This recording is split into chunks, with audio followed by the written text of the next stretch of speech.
मान लो उसमें से एक हमें 2 टन निकल के 300 रुपए से भी सेल आउट किया पर केजी, तो 6 लाख रुपए इस टैंक से हमें मिल जाता है। जो भी काम करना है वो शाम को ही करना पड़ता है, दिन में उसको कोई देखना नहीं, कुछ नहीं। दोस्तों, आप मेरे हाथ में देख रहे हैं ये बकेट में क्या है? ये क्रैब है जिसे केकड़ा कहते हैं। आजकल भारत में इसकी खेती की जा रही है। हमारे साथ में भाई साहब सबसे पहले हमारे दर्शकों को अपना और अपने फार्म का एक छोटा सा परिचय दें। ओके, नमस्कार, मेरा नाम मयूर है। मैं महाराष्ट्र सांगली डिस्ट्रिक्ट में पोलूस्टेल में रहता हूँ। मेरा ये जो आप सामने क्रैब का स्ट्रक्चर देख रहे हैं, 4 साल से मैं क्रैब फार्मिंग कर रहा हूँ। उससे पहले मेरा भी पोल फार्मिंग का भी स्ट्रक्चर है और 8 साल हो गए पोल फार्मिंग कर रहा हूँ, 4 साल हो गए क्रैब फार्मिंग का स्ट्रक्चर कर रहा हूँ। यहाँ मैंने सुना है कि जो क्रैब होता है, केकड़ा समुद्र में होता है। हाँ। ये आप यहाँ पे आपने बनाया हुआ है इनके लिए एक हैबिटेट बनाया हुआ और यहाँ पे आप कर रहे हैं और कहते हैं कि खारे पानी में पलता है। क्या चीज है ये बताइए? ये जो आप सामने क्रैब देख रहे हो जी, इसको ब्लैक मर्ड क्रैब बोलते हैं। अच्छा। टेक्निकली नाम उसका ब्रोचेरा रहता है। अच्छा। मतलब ये जो क्रैब है मीठे पानी का क्रैब है जी। इसका हम क्या करते हैं, फार्मिंग करते हैं जी। जो समंदर में दिखता है वो सॉल्टेड वाटर का होता है, उसका नाम साइला सेरेटा रहता है। अच्छा। जो सॉल्टेड वाटर मतलब ये कैसा है कि सॉल्टेड वाटर के लोग कहा करते हैं, जो समंदर के पास रहते हैं वही कर सकते हैं। लेकिन जो फ्रेश वाटर क्रैब है ऑल इंडिया में, आउट ऑफ इंडिया में सभी जगह लोग जिसके पास मीठा पानी है वही सब कुछ ये फार्मिंग कर सकते हैं। इसलिए ये अपॉर्चुनिटी है नए बंदों को जिसको भी सेटअप करना है अच्छा एक फार्मिंग का। मतलब ये तो एक लोगों को एडवांटेज हो गई। हाँ, कि जहाँ पे आप कहीं नहीं जाना पानी के लिए, क्योंकि मीठा पानी तो सब जगह है, सब जगह अवेलेबल रहता है। तो मीठे पानी में आप इसकी कर सकते हैं। कैसे कैसे होता है और किस तरह से होता है इसका सिस्टम, थोड़ा बताइए। अभी जो एक क्रैब है जी, जो क्रैब है इसका एक लाइफ होता है जी, मतलब एक 2.5 से 3 साल तक एक क्रैब जिंदा रह सकता है। मतलब जन्म से लेके एंड तक 3 साल तक जिंदा रह सकता है। उसमें एक हमें 2-3 बार वो प्रोडक्शन देता है, मतलब यानी कि छोटे छोटे बच्चे सीड्स देते हैं। जो हमारे सामने जो अभी टैंक दिख रहा है ये नेचुरल एनवायरनमेंट क्या है, 1000 स्क्वायर फीट में टैंक है, पेड़ पौधे लगाए हुए हैं आपने, बिल्कुल जैसे समुद्र या नदी का आपने माहौल दिया हुआ है। हाँ, यस। मतलब क्रैब कैसा है, क्रैब है उभयचर जीव है। उभयचर यानी कि मतलब क्या होता है कि क्रैब पानी में भी रह सकता है, पानी के बाहर भी रह सकता है, एम्फीबियस बोलते हैं उसको। हाँ, ओके। उसी हिसाब से क्या क्या है कि हमने स्ट्रक्चर बना दे। टैंक में आधा पानी है आधा नॉर्मल है, लेकिन ये भी जो भी आपके सामने टैंक दिख रहा है वो नीचे कम से कम 6-7 फुट तक नीचे खोल किया है। अच्छा। ऐसा क्यों क्या है कि जिस हिसाब से उसमें अलग अलग 5-6 प्रकार के लेयर डाले हैं। जैसे एनवायरमेंट नेचुरली रिवर में रहता है या नदी नाले ओड़े में रहता है, उस हिसाब से हमने कल्चर बना दिया कि नेचुरल लगना चाहिए, क्योंकि उनको भी अच्छा जहाँ में रखते हैं उसी हिसाब से हमने क्लाइमेट उनका बना दिया है। जी जी। अच्छा, ये बताइए जो ये आपका बनाया हुआ आपने आर्टिफिशियल पॉन्ड, साइज क्या है इसका? साइज 30 बाय 30 का हमारा स्ट्रक्चर है। और ये ऊपर जो लगाया आपने ग्रीन नेट लगाया? ग्रीन नेट लगाया। अभी ग्रीन नेट लगाने की जरूरत क्या है आपको बता देता हूँ। सबसे पहली बात, एक तो ग्रीन नेट से क्या होता है 90% का ग्रीन शेड नेट है, उससे टेम्परेचर कंट्रोल रहता है। इसमें 10% अंदर धूप आती है, 90% छाव होती है। जो भी क्रैब रहता है दिन में कभी बाहर नहीं निकलते। अच्छा। शाम के 7 बजे के बाद क्रैब बाहर निकलने सबसे ज्यादा, क्योंकि वो टेम्परेचर सह नहीं सकता। दिन में रेस्ट करता है, रात को रात में एक्टिव रहता है ज्यादा।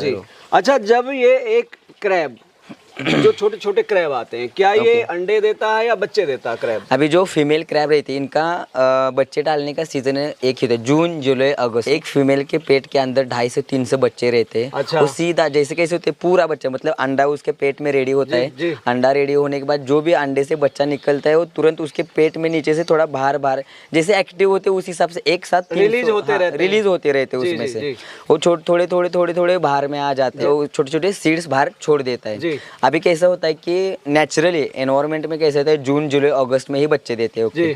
लेकिन मैंने इस टैंक का सिस्टम ही चेंज किया है। क्या किया है कि यहाँ मैंने फॉगर सिस्टम बिठाया है, आपको सबको जगह दिख रहा है। वो आर्टिफिशियल माहौल बना रहे हैं। मतलब क्या करता हूँ मैं डेली उसमें से 15 से 20 मिनट रेनी सीजन मतलब बारिश गिराता हूँ, तो उससे क्या होने लगता है कि अभी कभी भी हमें बच्चे मिलते हैं, जैसे जून जुलाई में 100% मिलता है, उससे इतने नहीं मिलेंगे हमें, एक 30-40% मिलेंगे। लेकिन आपको दिसंबर या जनवरी फरवरी में साल ब्रीडिंग होती रहेगी, ज्यादा नहीं रहेगी, नॉर्मली रहेगी। जैसे जून में होते हैं उस हिसाब से नहीं रहेगी। जून में बल्क लेवल पे होती है, बाकी सारे साल चलती रहती है। इसलिए मैंने क्या किया है कि 2-in-1 इसका इस्तेमाल हो गया।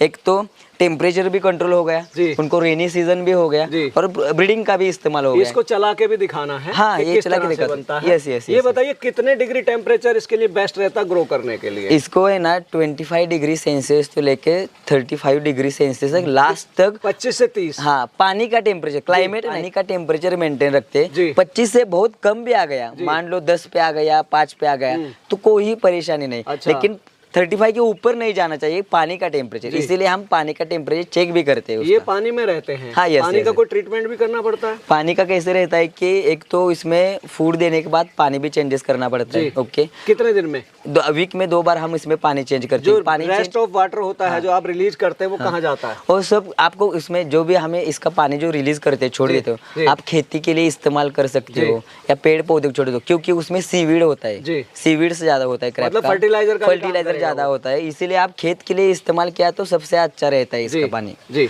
और जो पानी चेंज करना क्यों पड़ता है कि जब हम उसको फूड देते हैं कि पानी के पैरामीटर लाइक पीएच होता है, टीडीएस होता है, और सबसे ज्यादा इम्पोर्टेंट इसमें अमोनिया है। पानी में अमोनिया ज्यादा बढ़ गया तो क्रैब की मोर्टेलिटी बढ़ जाती है। अमोनिया यूरिया से रिलीज होती है जो उनके काम आती है पौधों के लिए। यहाँ से अमोनिया पानी में निकलेगी तो आपके फर्टिलाइजर का काम करेगी पौधों के लिए। यस। और लेकिन पानी में अमोनिया ना हो इसलिए हम वीक में 2 बार इसका पानी चेंज करते हैं। ओके, और पानी जब चेंज करते हैं तो सीधा हम छोड़ देते हैं, नया पानी इसमें ऐड कर देते हैं। लेकिन पानी बदलना सबसे इम्पोर्टेंट चीज है इसमें, क्योंकि एक तो फूड के वेस्टेज की वजह से अमोनिया क्रिएशन होता है, सफाई हो जाती है पानी की। और दूसरा मतलब क्या होता है कि जो क्रैब रहता है ना, एवरी टाइम शरीर से कार्बन छोड़ता है। जो उसके पीछे वाले 2 पैर्स होते हैं, स्विमिंग लेग होते हैं, वहां से वो कार्बन ज्यादा छोड़ता है, इसीलिए पानी में अमोनिया का क्रिएशन भी बढ़ जाता है, क्योंकि ये फ्रेश वाटर है। Yes, fresh water. इसीलिए पानी के पैरामीटर चेक करना ये हमारी जिम्मेदारी रहती है। सब लोग क्या करते हैं कि खाली टैंक, सबको क्या लगता है स्क्वायर में टैंक बना दिया, मिट्टी भर दी, पानी भर दिया कि मेरा क्रैब फार्मिंग सक्सेस हो गया। ऐसा कुछ भी नहीं था। जो भी है इसमें कैलकुलेशन है। यहाँ से 1 इंच से लेके नीचे के 7-8 फुट तक कितना इंच पे कितना लेयर डाला है, कितना पूरा कैलकुलेशन है। ये सब से जो भी किसी को क्रैब फार्मिंग करना है तो पूरा सीख के ही करना है, खाली वीडियो देख के नहीं कर सकते। लेयर का मुझे पता है, पर फिर भी थोड़ा सा आसान करके बताओ, लेयर से क्या मतलब है आपका? लेयर में क्या रहता है कि मान लो हम जब जमीन खुदाई करते हैं या रिवर में खुदाई करते हैं तो सबसे पहले क्या लगते हैं, रिवर सैंड लगती है, बाद में उसमें नीचे मुरुम लगेगा, मिट्टी लगेगी, जो अलग प्रकार के वही सब ऐसे ही बनाया सब। हाँ, उसी हिसाब से, लेकिन उसका कैलकुलेशन है कि कितने इंच का कितना लेयर डालना है, पूरा सब कुछ उसका टोटली कैलकुलेशन हम देख रहे हैं सोलिड है, जमीन है, उधर पौंड है, तो लेयर इसमें जमीन में लगाई जाती है। दोनों साइड में भी लेयर, दोनों साइड में। कैसे होते हैं, कुछ क्रैब पानी में रहते हैं, कुछ क्रैब जमीन को, जैसे उनको रहना है उस हिसाब से, जैसा उसका मन करे वैसा ही रह सकते हैं। ये बताइए, जब इसने बच्चा दिया जो क्रैब का, और वो मैच्योर होने में कितना समय लेते हैं और क्या वजन ले जाता है? अभी एक नॉर्मली हमारे क्रैब है ना, जो भी रहते हैं ना, 500-600 kg तक इसका वेट गेन होता है। लेकिन डिपेंड फॉर फूड, जो भी हम फूड देते हैं, वेजिटेरियन पे ऊपर रख दिया खाली तो ज्यादा वेट गेन नहीं करा, नॉन वेज दे दिया तो उसका वेट ज्यादा गेन हो जाएगा, इसलिए 500-600 ग्राम तक होता है। लेकिन हर एक क्रैब नहीं हो सकता, मिनिमम एवरेजली 250-300 के ऊपर ही सब क्रैब रहते हैं। घर में 3 भाई होते हैं, वो भी एक जैसी हाइट के और वजन के नहीं होते, वो भी अलग-अलग होते हैं। इनका कुछ क्रैब बहुत बड़ा होगा, कुछ छोटा। अभी मैंने जब शुरुआत की थी तब मैंने एक क्रैब पाला था, अभी उसका वेट लास्ट तक, मतलब खुद से ही उसको पाला था, खाली किसी को नहीं दिया तब तक मैंने, तो उसका वेट लास्ट मुझे 800 ग्राम तक गया था। लेकिन हर एक का नहीं गया। उसका क्यों गया? क्योंकि मैं उसका अलग से देखता था, उसको अलग से देता, क्योंकि वो भी कैसे होता है कि आप बोलते हैं हर एक किसी को, जो इंसान हो या कौन सा भी प्राणी, उसको हमने अपना जान लगा दी तो वो भी क्या करता है, हमारे हिसाब से भी रहता है, ग्रो करता है।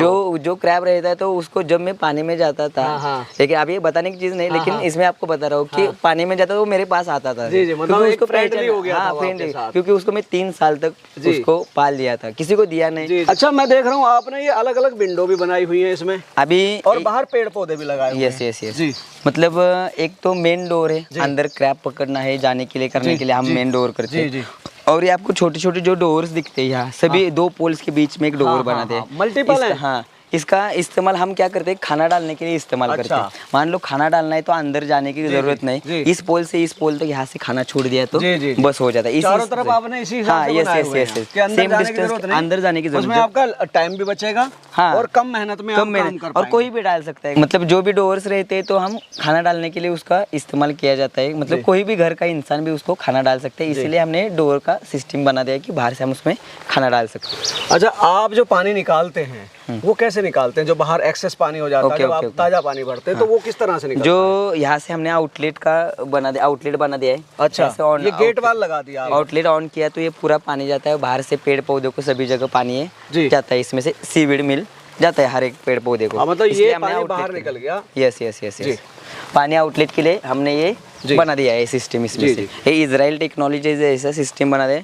ऑटोमेटिक ओवरफ्लो सिस्टम भी इसमें किया है। अच्छा। दोनों भी तकनीक है इसमें से। नॉर्मली हमारे इधर इंडिया में लोग क्या करते हैं, सभी टैंकों को ऊपर से होल मार देते हैं। ऐसे ऊपर से होल नहीं मारा वो उसका वाटर लेवल एक सेट पे आ गया तो ओवरफ्लो ऑटोमेटिक पता लग जाता है। हाँ यस, इसके ऊपर से निकलने लगेगा तो पानी एक्सेस हो गया वो। उसकी एक हाइट है, कैलकुलेशन है कितना हाइट रखना है, वो पूरा उसमें से हमने उसी हिसाब से सेटअप का स्ट्रक्चर बना दिया। ये बड़ा देखा हमने पॉन्ड, आपने एक और भी बनाया हुआ है। हाँ। उसको भी दिखाइए जरा दर्शकों को। ओके, अभी जो आपने सामने जो टैंक है दूसरा वाला है जी, जो सामने वाला टैंक है एक ऐसा है हैचरी प्लस टैंक है। हैचरी अच्छा। मतलब हम इसमें छोटे सीड्स का यूज भी करते हैं। अच्छा। प्लस इसको हम स्टोरेज टैंक की तरफ इस्तेमाल भी करते हैं। जब हम एक क्रैब सेल आउट करना है मुझे, हाँ। मान लो मुझे 100 kg के ऑर्डर आ गए तो तुरंत हम मेन टैंक में क्रैब नहीं दिन में पकड़ सकते क्योंकि वो रात को बाहर आते हैं। जो मान लो मुझे डेली 10 kg क्रैब मिल गया तो हम इधर आके शिफ्ट कर लेते हैं। इसीलिए हमने स्टोरेज टैंक का इसमें बना, स्टोरेज टैंक भी है, हैचरी बिट है। मैं देख रहा हूँ यहाँ आपने बहुत सारे बॉक्सेस लगाए हुए हैं।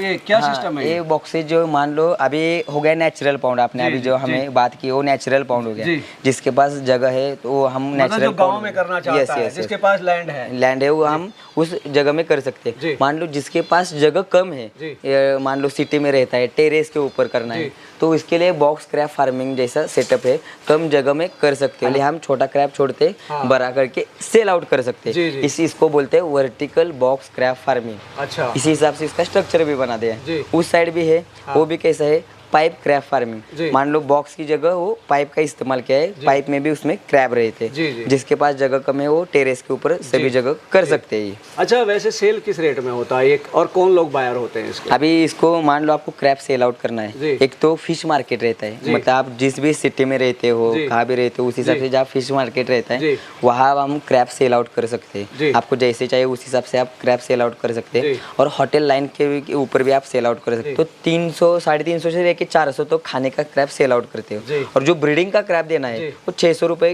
के हिसाब से केजी भी जाता है। क्योंकि क्या होता है, इसका एज तो 3 साल तक रहता है। ब्रीडिंग का क्रैब रहता है उसका साइज कम रहता है, और जो सेलिंग का होता है उसका साइज बड़ा रहता है। तो आप अपना ये ज्ञान आपको है, किस तरह से लोगों को बांटते हैं आप अपना? अभी कैसे होता है कि इसका मेरा हर वीक में मंडे को ट्रेनिंग रहता है, एक दिन का क्रैब का। हाँ, क्रैब का ट्रेनिंग रहता है। जिस किसी को भी ट्रेनिंग में आना है तो आने से पहले कंफर्मेशन के लिए कॉल करके आपने सीट बुक कर दिया तो बात खत्म हो गई उसके। फीड में क्या चलता है इनका? फीड में क्या रहता है, एक तो नॉन वेज भी खाते हैं और वेज भी खाते हैं। नॉन वेज में क्या, fish wastage, chicken wastage. Non vegetarian दिया तो क्या होता है कि वेट ज्यादा गेन होता है उसका। और वेजिटेरियन भी खाते हो, जैसे पत्ता गोभी हो, स्वीट कॉर्न हो, उसी हिसाब से वो खाना भी चलता है। लेकिन ज्यादा वेट गेन नहीं होता ना, नॉन वेज से वेट गेन। मान लिया 1000 स्क्वायर फुट वाली यूनिट कोई बनाता है तो उससे साल भर में जब वो आ जाएगा, तैयार हो जाएगा, तो आउटपुट क्या निकल पाता है उसमें? मान लो उसमें से एक हमें 2 टन निकल के चलने मिले, पकड़ के चलो